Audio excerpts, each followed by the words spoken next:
रसिका मायबापू, जसं तुम्ही प्रेम तुमचे आशीर्वाद आमच्या पाठीशी असल्यामुळं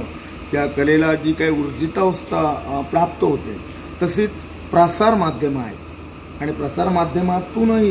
आम्हाला सपोर्ट असल्यामुळंच आज ही कला केवळ महाराष्ट्र मर्यादित राहिली नाही, दिल्लीपर्यंत पोहोचली। असेच आमचे आज हा जो सोहळा होता, म्हणजे सत्कार सोहळा आणि आम्हाला मिळालेले अवॉर्ड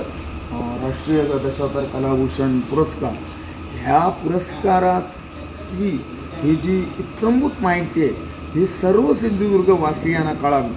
म्हणून केवळ प्रेमापोटी, दशावताराच्या प्रेमापोटी आमचे मित्र अजू राणे कोकण वेडे यूट्यूब चॅनल हे मुद्दाम इथं आले, तर मी त्यांना पण शुभेच्छा देतोय आणि सर्व रसिक मायबापांना पण विनंती करतोय की कोकण वेडे या यूट्यूब चॅनलला सबस्क्राईब करा, लाईक करा, शेअर करा आणि आम्हाला सहकार्य करा।